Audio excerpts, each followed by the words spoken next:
Amados irmãos, então, vamos agora abrir a palavra de Deus no livro de Apocalipse, capítulo 20. Apocalipse, capítulo 20.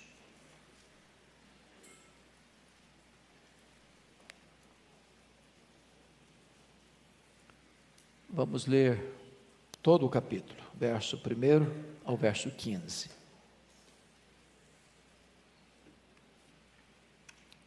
Lido o texto, por favor, você não feche a sua Bíblia. Eu preciso que você acompanhe comigo atentamente hoje a exposição desse texto. Está escrito: Então vi descer do céu um anjo. Tinha na mão a chave do abismo e uma grande corrente. Ele segurou o dragão, a antiga serpente, que é o diabo, Satanás, e o prendeu por 1000 anos. Lançou-o no abismo, fechou-o e pôs selo sobre ele para que não mais enganasse as nações, até se completarem os 1000 anos. Depois disto é necessário que ele seja solto pouco tempo. Vi também tronos, e nestes sentaram-se aqueles aos quais foi dada a autoridade de julgar. Vi ainda as almas dos decapitados por causa do testemunho de Jesus, bem como por causa da palavra de Deus, tantos quantos não adoraram a besta, nem tampouco a sua imagem, e não receberam a marca na fronte e na mão, e viveram e reinaram com Cristo durante 1000 anos. Os restantes dos mortos não reviveram até que se completassem os 1000 anos. Essa é a primeira ressurreição. Bem-aventurado e santo é aquele que tem parte na primeira ressurreição. Sobre esses a segunda morte não tem autoridade. Pelo contrário, serão sacerdotes de Deus e de Cristo e reinarão com ele os 1000 anos. Quando, porém, se completarem os 1000 anos, Satanás será solto da sua prisão e sairá a seduzir as nações que há nos 4 cantos da terra, Gog e Magog, a fim de reuni-las para a peleja. O número dessas é como a areia do mar. Marcharam então pela superfície da terra e sitiaram o acampamento dos santos e a cidade querida. Desceu, porém, fogo do céu e os consumiu. O diabo, o sedutor deles, foi lançado para dentro do lago de fogo e enxofre, onde já se encontram não só a besta, como também o falso profeta. Serão atormentados de dia e de noite, pelos séculos dos séculos. Vi um grande trono branco, e aquele que nele se assenta, de cuja presença fugiram a terra e o céu, e não se achou lugar para eles. Vi também os mortos, os grandes e os pequenos, postos em pé diante do trono. Então se abriram livros. Ainda outro livro, o livro da vida, foi aberto. E os mortos foram julgados segundo as suas obras, conforme o que se achava escrito nos livros. Deu o mar os mortos que nele estavam. A morte e o além entregaram os mortos que neles havia. E foram julgados, um por um, segundo as suas obras. Então a morte e o inferno foram lançados para dentro do lago de fogo. Esta é a segunda morte, o lago de fogo. E se alguém não foi achado inscrito no livro da vida, esse foi lançado para dentro do lago de fogo. Eu quero conversar com vocês hoje sobre a questão do milênio e do juízo final. Reconheço, meus irmãos, com muita humildade, que este é o capítulo mais polêmico do livro de Apocalipse, e talvez um dos textos mais difíceis de serem interpretados de toda a Bíblia. Eu estou com 36 anos de ministério e nunca ouvi um sermão nesse texto. Eu não sei quantos sermões você já escutou sobre este texto. Não há consenso na igreja evangélica sobre a interpretação do que vem a ser esse milênio. Os chamados pré-milenistas creem que o milênio relatado neste capítulo sucede cronologicamente à segunda vinda de Cristo, descrita no capítulo 19. Por outro lado, os chamados amilenistas não acreditam desta forma. por entenderem que o livro de Apocalipse é um livro que possui um paralelismo progressivo. Eu explico. É como se o livro de Apocalipse estivesse dividido em 7 sessões paralelas e progressivas. Por exemplo, capítulo 1 ao capítulo 3 fala dos 7 candeeiros das 7 igrejas. Depois, o capítulo 4 ao capítulo 7 fala dos 7 selos. É a perseguição do mundo à igreja. Depois, os capítulos 8 a 11 falam das 7 trombetas. É o juízo parcial de Deus ao mundo que persegue a igreja. Depois, a 4ª sessão, capítulos 12, 13 e 14, o quarteto do mal que se levanta para perseguir a igreja: o dragão, o anticristo, o falso profeta e a grande Babilônia. Depois, a 5ª sessão, capítulos 15 e 16, as 7 taças da ira de Deus, agora o juízo pleno de Deus sobre os ímpios. Depois, a 6ª sessão paralela, capítulo 17, 18 e 19, a queda do quarteto do mal em ordem inversa como foram levantados: a queda da grande Babilônia, capítulos 17 e 18, a queda do anticristo e do falso profeta. E então a última sessão paralela, os capítulos 20 a 22, onde aparece a cena do chamado milênio, e também a prisão de Satanás, e também a cena do juízo final, e então novos céus e nova terra. O entendimento é de que cada sessão dessa traz o período pleno, completo da primeira e a segunda vinda de Cristo, e em cada sessão dessa, a verdade central é a segunda vinda de Cristo e o juízo, de tal maneira que o capítulo 20, nessa perspectiva, não sucede cronologicamente ao capítulo 19, que encerra com a segunda vinda de Cristo, mas volta lá na primeira vinda de Cristo, e vem então a cena do juízo final na segunda vinda de Cristo. Interpretar o milênio de maneira literal na Terra enfrenta algumas dificuldades, se não vejamos. Primeiro, você não encontra essa ideia nem nos evangelhos, nem nas epístolas de Paulo, nem nas epístolas gerais. Segundo, o milênio falaria então de Cristo reinando fisicamente aqui neste mundo, enquanto toda a Escritura retrata para nós que o reino de Cristo é espiritual. O meu reino não é deste mundo, disse Jesus. Não é um reino físico, político, literal. Aqui é um reino espiritual. Terceiro, a ideia de um milênio na terra e a posição de preeminência dos judeus, conforme o pensamento pré-milenista, gera uma grande dificuldade, porque reintroduz a distinção entre Israel e igreja. O que está claro em Colossenses 3,11, que agora não tem judeu e gentio, nem escravo nem livre, somos todos um em Cristo.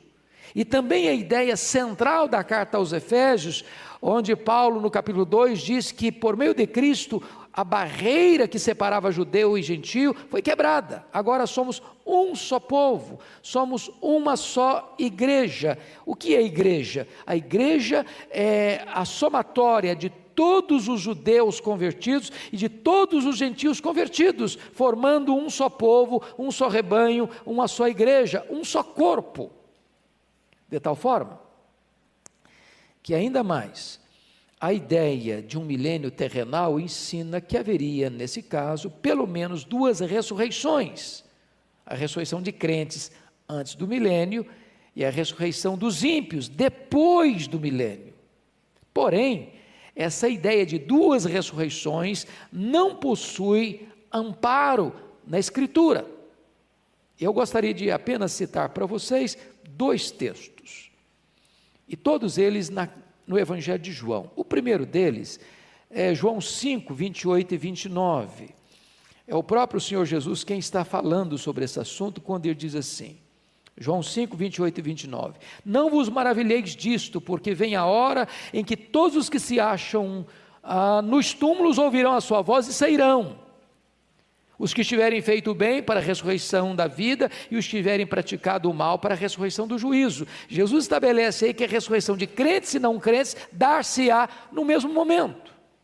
O segundo texto é João capítulo 11, verso 24, e essa palavra está na boca de Marta, irmã de Lázaro.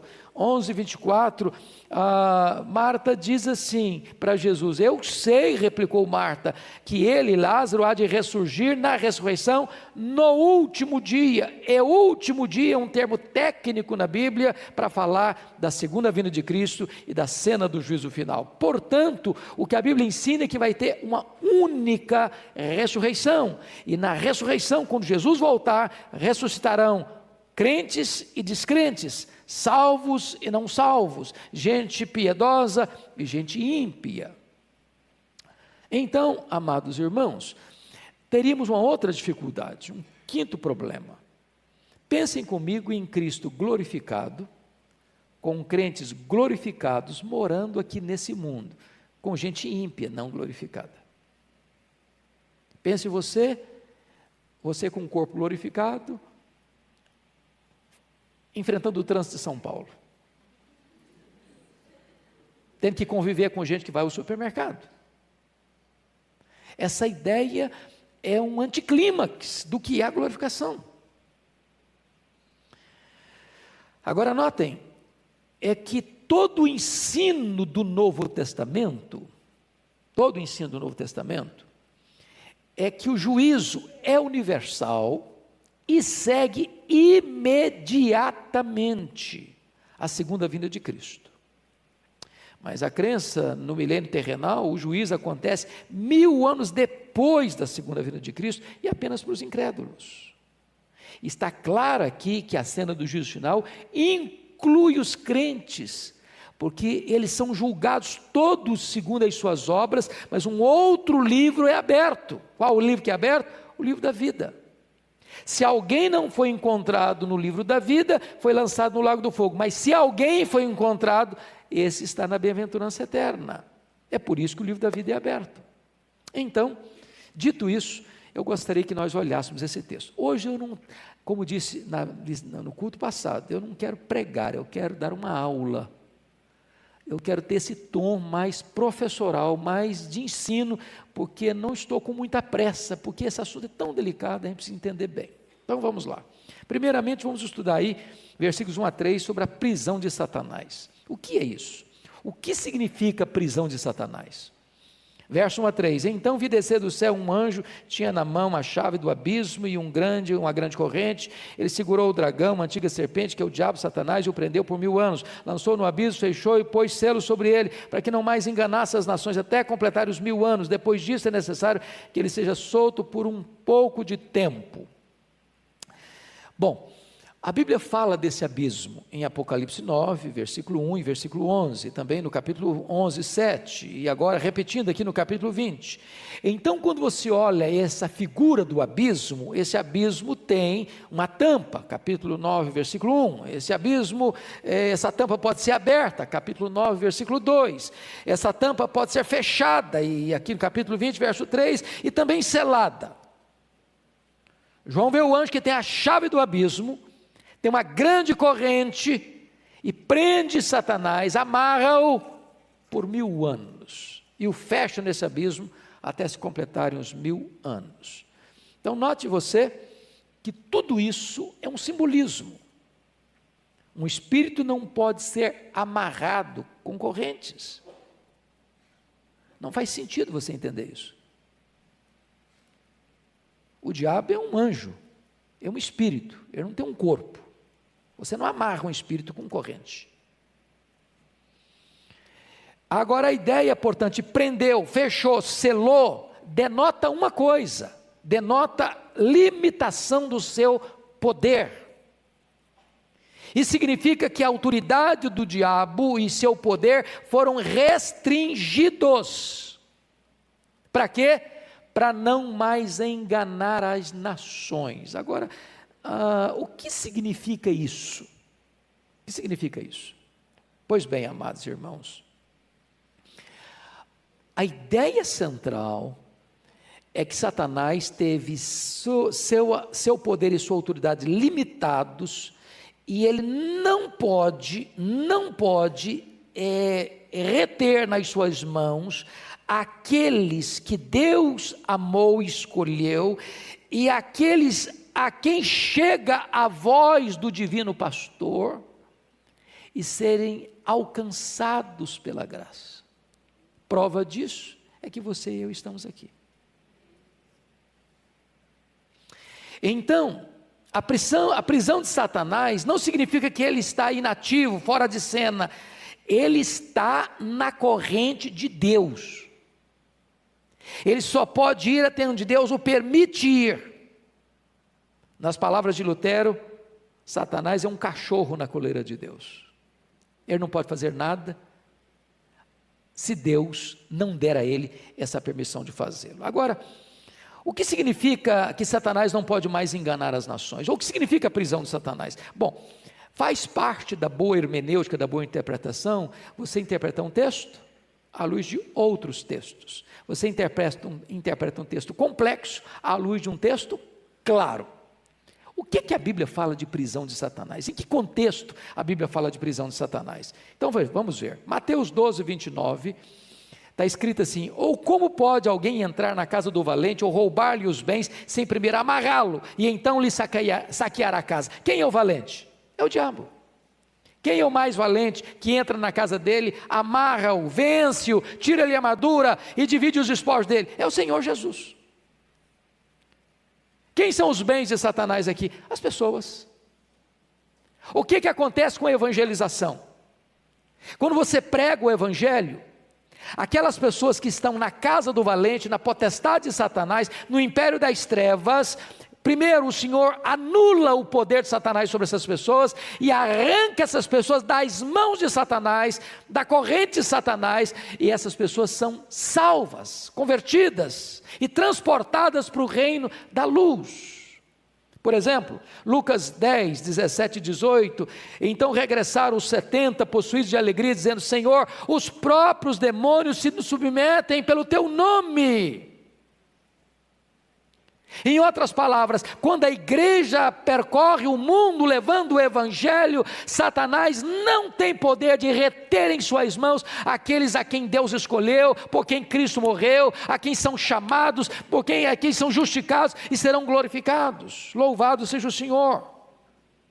João 12, 31 e 32, diz assim: chegou o momento de ser julgado este mundo, e agora o seu príncipe será expulso, e eu, quando for levantado da terra, atrairei todos a mim mesmo. Isso é maravilhoso. Significa o seguinte, que Jesus atrai os seus, e Satanás não pode retê-los.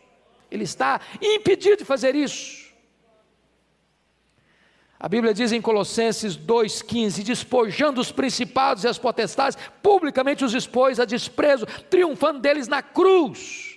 E ainda Hebreus 2,14 diz, para que por sua morte destruísse aquele que tem o poder da morte, a saber, o diabo. 1 de João 3,8 diz, para isso se manifestou o Filho de Deus, para destruir as obras do diabo. Então, quando a Bíblia fala que o diabo será preso com a corrente, significa o seguinte, que o diabo não pode impedir que a evangelização da igreja de Deus alcance aqueles por quem Cristo morreu e a quem Deus chama para pertencer à sua igreja. Agora preste atenção, que o capítulo 20 nessa perspectiva, da mesma maneira que como encerrou, por exemplo, a sessão de 8 a 11, que trata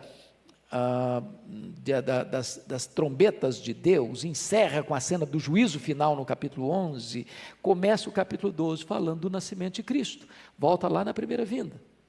Então o capítulo 20 não seria uma sucessão cronológica do capítulo 19, que fala da segunda vinda, mas um começo lá de novo da primeira vinda. A prisão de Satanás não está ligada à segunda vinda, a prisão de Satanás está ligada à primeira vinda do Senhor Jesus Cristo.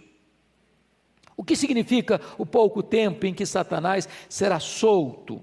Olha aí, versículo 3, parte final. É necessário que ele seja solto pouco tempo. Tem 4 expressões na Bíblia que falam da mesma coisa: a apostasia, a manifestação do anticristo ou do homem da iniquidade, a grande tribulação e o pouco tempo de Satanás.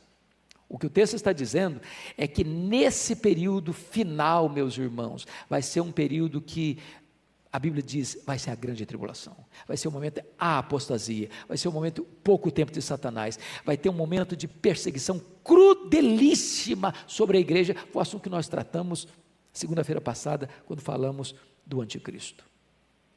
O que significa os 1000 anos durante os quais Satanás será preso?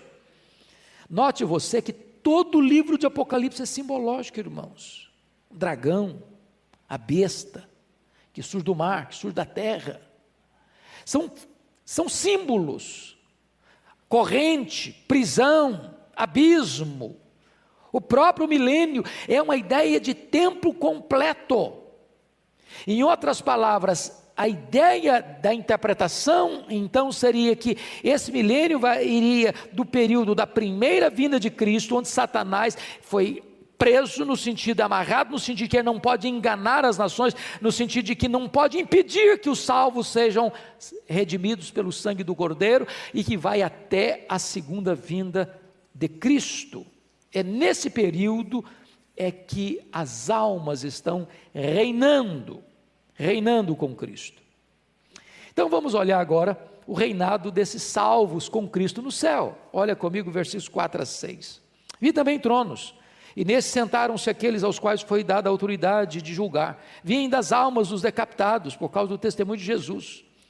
E aí você vai seguindo a leitura até o versículo 6, ele está falando do reinado dessas almas. Algumas perguntas precisam ser esclarecidas aqui então. Esse reinado é onde, afinal de contas? Na terra ou no céu? Onde estão esses tronos?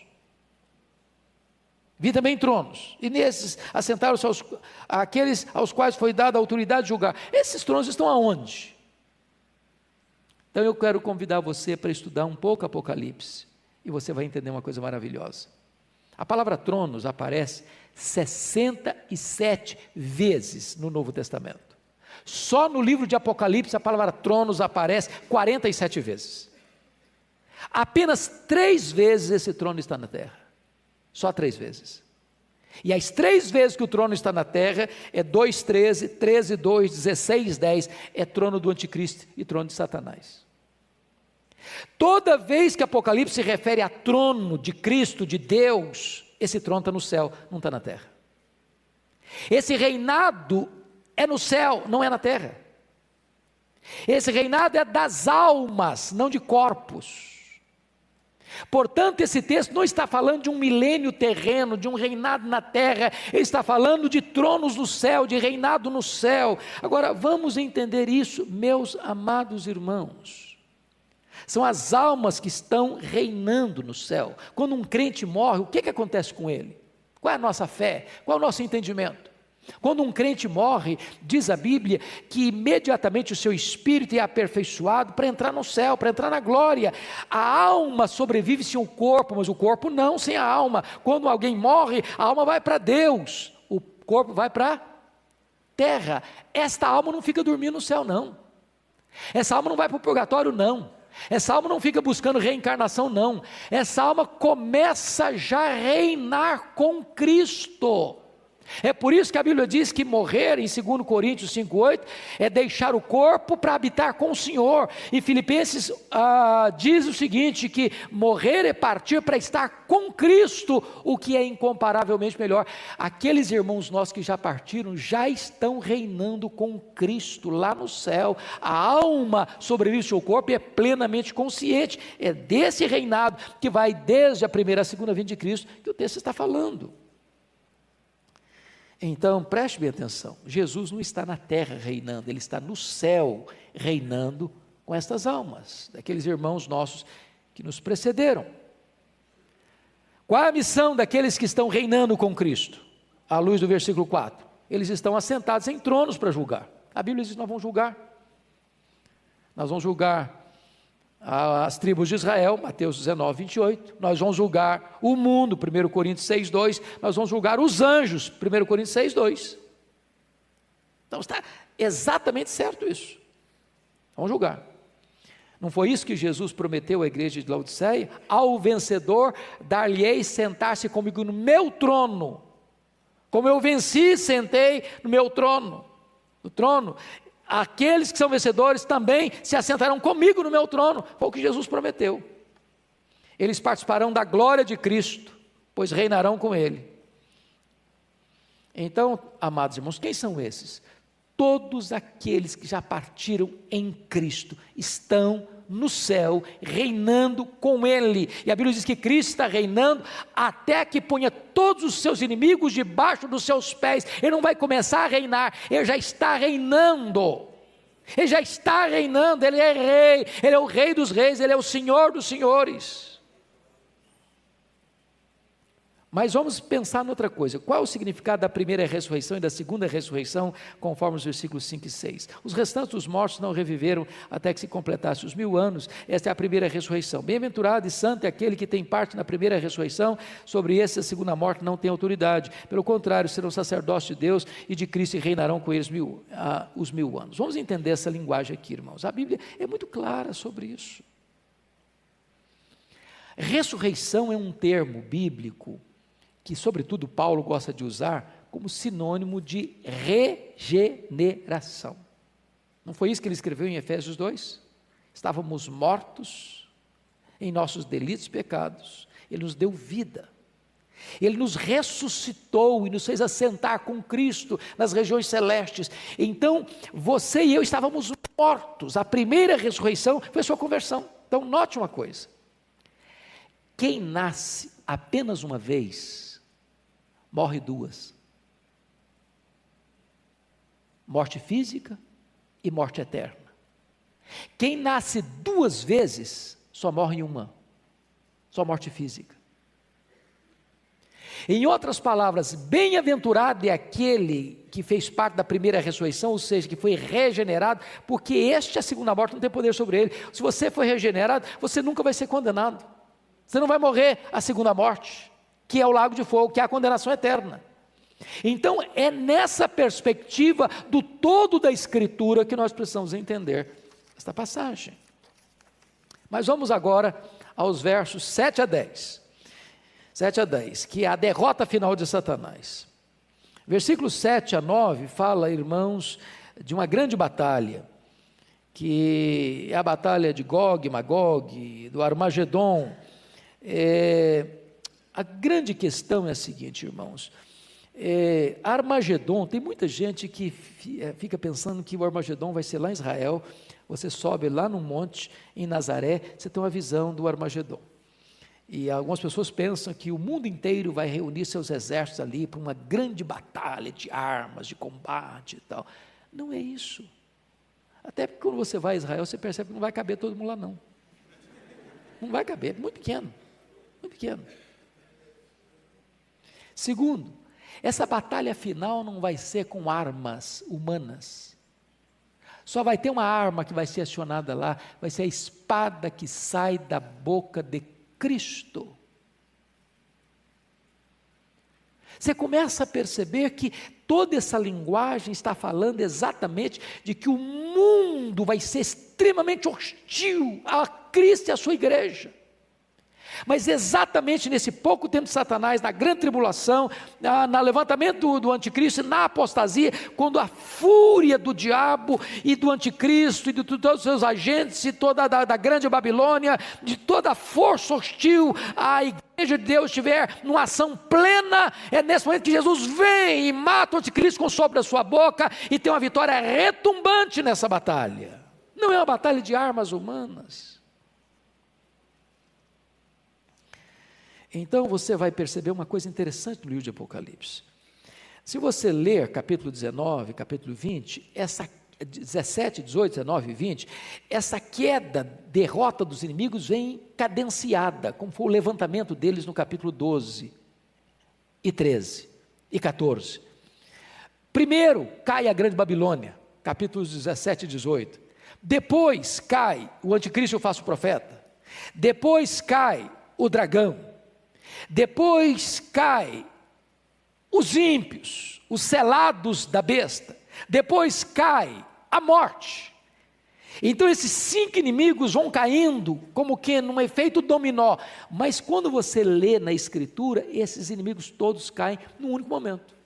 O registro está segmentado, mas o fato acontece quando? Quando Jesus voltar. Quando Jesus voltar. É aí que os seus inimigos serão completamente derrotados, e ele vai colocar todos debaixo dos seus pés, e então ele vai entregar o reino ao Deus e Pai, para que ele seja tudo em todos. Agora, irmãos, dito isto, vale destacar que essa vitória, ela é consumada no versículo 10, confiram comigo, porque é uma questão de um ponto culminante, apoteótico desta vitória. Você pode ler o verso 10 comigo? Vamos lá? O diabo, o sedutor deles, foi lançado para dentro do lago de fogo e enxofre, onde já se encontraram não só a besta, como também o falso profeta, e serão atormentados de dia e de noite pelos séculos dos séculos. Quando você lê o livro de Apocalipse, desmistifica muita coisa. Quanta gente que acha, até hoje, que o diabo é o rei do inferno. A Bíblia nunca diz isso. Que o inferno é que vai ser o comandante do inferno, fustiga um, espeta outro, bota fogo no outro, atormenta outro. Que bobagem! Que bobagem! Satanás não é rei nem no inferno, ele não manda nem lá, ele vai ser lançado, ele vai ser atormentado, de dia e de noite, pelos séculos dos séculos, o diabo, o anticristo, o falso profeta, os ímpios. Em outras palavras, nós precisamos ter uma visão mais ampla da glória e do poder do nosso Redentor. Quem manda no inferno é Jesus, quem tem as chaves da morte e do inferno é Jesus, quem tem controle de todas as coisas é Jesus. Como errou a escola de samba Gaviões da Fiel em São Paulo, como errou, mostrando uma cena de Satanás pisando na cabeça de Jesus. Que equívoco, que falta de conhecimento. O nosso Cristo é o Cristo vencedor e glorioso, ele é o vencedor em todas as batalhas, ele não sabe o que é derrota, ele não sabe o que é fracasso, bendito seja Deus. Dito isto, amados, vamos olhar a cena do juízo final, versos 11 a 15. Primeiramente, chama a sua atenção para o fato de Cristo se assentar no trono como juiz. Você pode ler o verso 11 comigo? Vamos juntos? Vi um grande trono branco, e aquele que nele se assenta, de cuja presença fugiram a terra e o céu, e não se achou lugar para eles. O trono branco fala da santidade, da justiça do juiz e do julgamento. Diante dele, da glória dele, o próprio universo se encolhe. Numa linguagem bíblica, como um rolo vai se encolhendo. Você já imaginou que cena vai ser essa? Sabe o que a Bíblia diz? Nesse dia, os céus se incendiarão e todas as obras da terra serão atingidas. Eu, quando olhei as cenas hoje de Notre Dame, ardendo em chamas, aqueles vitrais caríssimos, aquele monumento admirado por milhões e milhões de turistas todos os anos, todas as obras que os homens fizeram arder em chamas, É um incêndio cósmico. E Deus não vai destruir a terra, Deus vai renová-la, e a terra está gemendo, aguardando a redenção, a glorificação dos filhos de Deus, para que ela fique livre desse cativeiro da corrupção que ela foi imposta. Você já imaginou como é que vai ser essa cena? A Bíblia chega a descrever em Apocalipse 6, 12 a 17, que os homens mais poderosos, os mais ricos, os mais sábios, os mais fortes, eles vão ficar com tanto medo, não é medo da morte não, eles vão querer a morte, eles vão ficar com medo de encarar o juízo, a ira do Cordeiro de Deus, que vai exercer juízo sobre o mundo. Quando ele vier na sua majestade e glória, ele vai se assentar no seu trono, e ele vai julgar as nações. Esse juiz já está escalado. Está escrito em Atos 17, 31. Esse juiz é o nosso glorioso Salvador. É o nosso advogado hoje. O que vai acontecer? Em segundo lugar, os mortos ressuscitam para o julgamento. Olha versículos 12 a 14 comigo, você pode ler 12 a 14 comigo? Vi também os mortos, os grandes e os pequenos, postos em pé diante do trono. Então se abriram livros, ainda outro livro, o livro da vida foi aberto. E os mortos foram julgados, segundo as suas obras, conforme o que se achava escrito nos livros. Deu o mar os mortos que nele estavam. A morte e o além entregaram os mortos que neles havia, e foram julgados um por um, segundo as suas obras. Então a morte e o inferno foram lançados para dentro do lago do fogo. Esta é a segunda morte, o lago de fogo. Então vamos entender aqui, irmãos, essa cena. É quase tirar o fôlego, não? Você já pensou nisso? Cemitérios há milênios esquecidos. No dia que Jesus voltar, que a trombeta soar, os mortos ouvirão a sua voz e sairão dos túmulos, uns para a ressurreição da vida, outros para a ressurreição do juízo. Mortos grandes e pequenos, ricos e sábios, doutores e analfabetos, todos, crentes e descrentes, sairão dos túmulos. Aqueles que foram incendiados a 3.000 graus centígrados, como aconteceu nas Torres Gêmeas, que virou pó, vão ouvir sua voz. Aqueles que foram comidos por monstros marítimos, vão ouvir a sua voz. Aqueles que foram sepultados, vão ouvir a sua voz. Aqueles que foram cremados, vão ouvir a sua voz.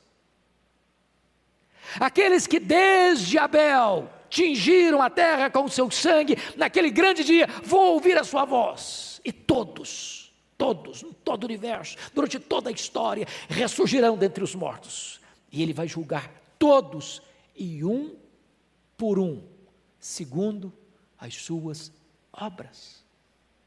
Já imaginou essa cena? De que maneira os mortos vão ser julgados? Olha comigo aí, veja bem que ele não está tratando aqui da ressurreição, do ponto de vista de usar a palavra ressurreição, mas é óbvio que se um morto vai aparecer na grande pequena, é porque o morto ressuscitou. Está implícito, é óbvio.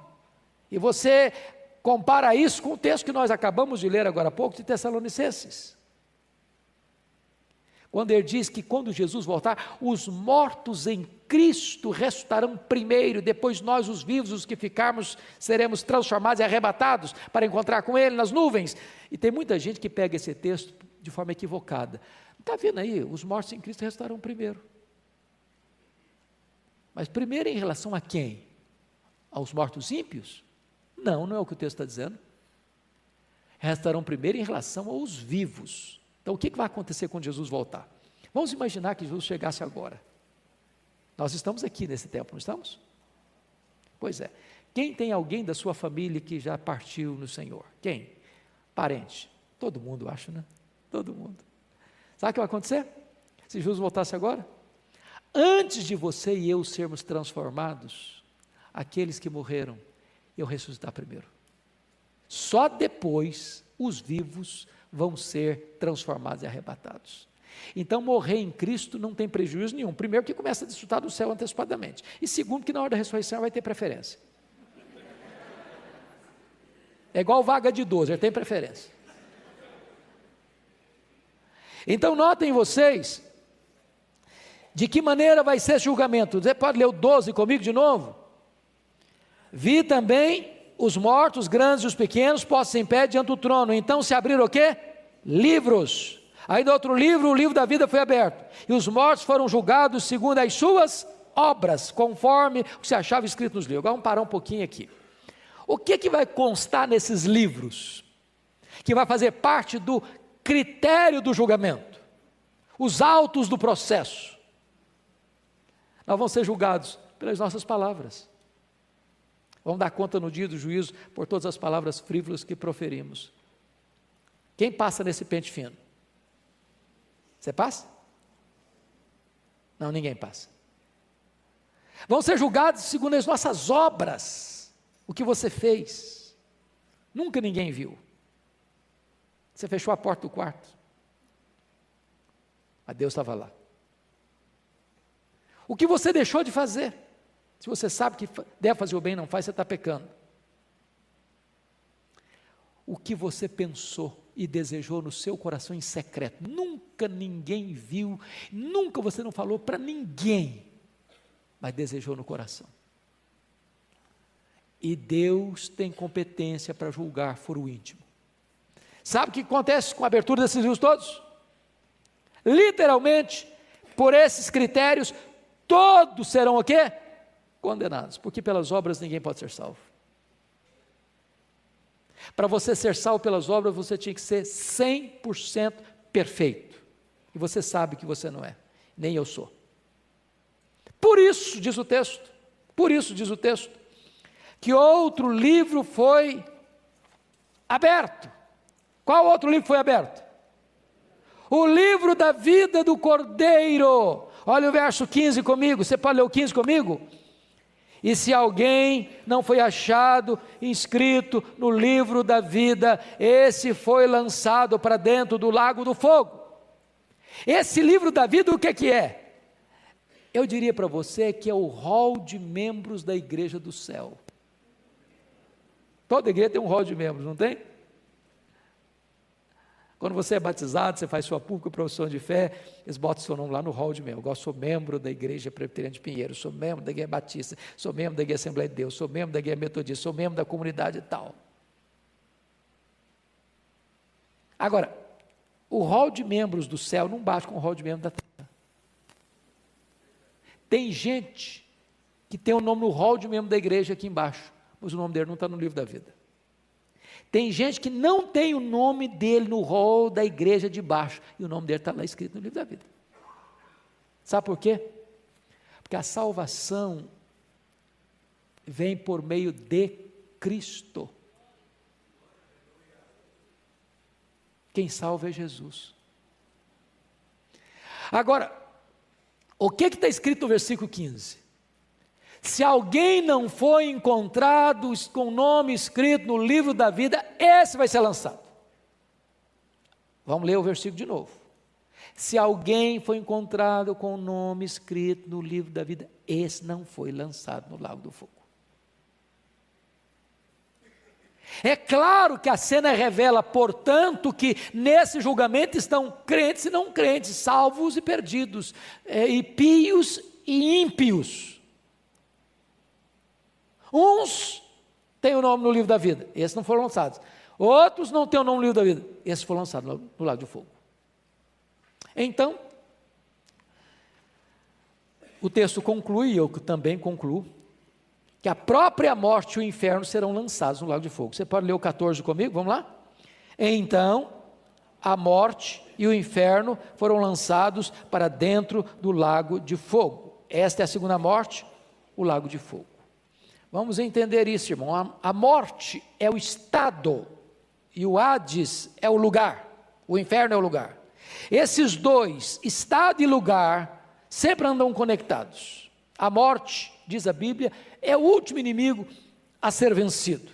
O inferno é o lugar onde esses ímpios serão atormentados para sempre. A vitória de Cristo sobre os seus inimigos será completa e final. Então preste bem atenção, que nós estamos fechando agora o círculo. Quem vai estar no lago de fogo? Primeiro, o anticristo. Segundo, falso profeta. Terceiro, o diabo. Quarto, os ímpios, que não têm o nome no livro da vida. Quinto, a morte, o último inimigo a ser vencido. Quando termina essa cena do juízo, da vitória retumbante de Cristo e da sua igreja, João diz assim: vi novos céus e nova terra. E a cena da glória, a cena do tabernáculo de Deus habitando no seu povo, a cena da glorificação. Agora não tem mais choro, agora não tem mais lágrima, agora não tem mais luto, agora não tem mais dor. Agora nada contaminado entra na Nova Jerusalém.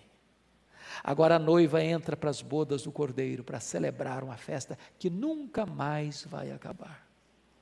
Oh glorioso Evangelho, oh amado Cristo, que nos amou, se deu por nós, que ressuscitou, está à destra de Deus, que vai voltar, o Cristo vencedor. A Ele a honra, a Ele a glória, a Ele o louvor pelos séculos dos séculos. Vamos ficar em pé e vamos exaltar o nosso glorioso Redentor, cantando ao Senhor. E enquanto nós cantamos, você pode trazer a sua oferta ao Senhor e dedicar a Ele aquilo que você trouxe para o louvor da sua glória e para a expansão do seu reino. Vamos cantar, enquanto isso você oferta.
Tu que estás assentado no trono, sempre reinando, soberano,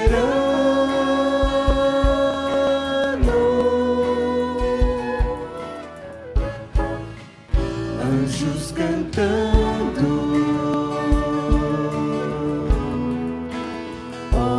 louvando, Deus reunindo com seu povo, Alfa, Ômega, Cristo, Filho, ó vem,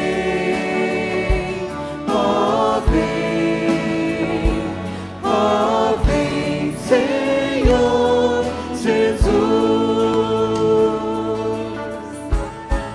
Ansioso espero a sua volta, o grande dia em que tu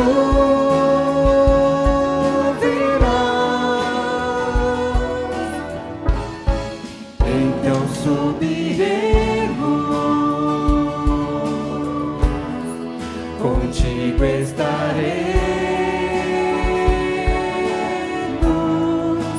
para sempre. Aleluia, Maranata,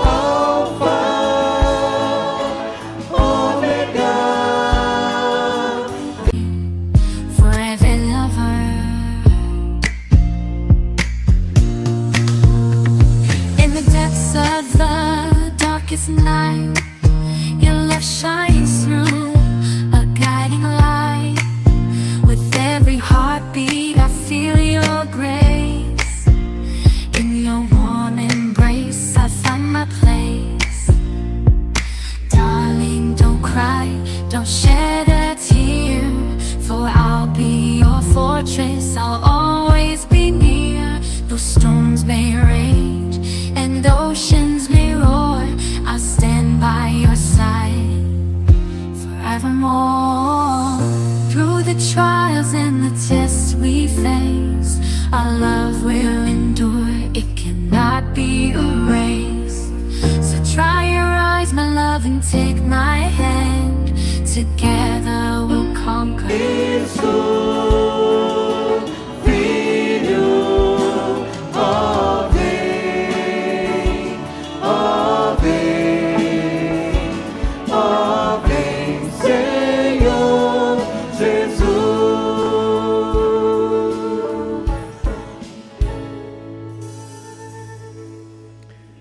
Nós vamos orar e receber a bênção.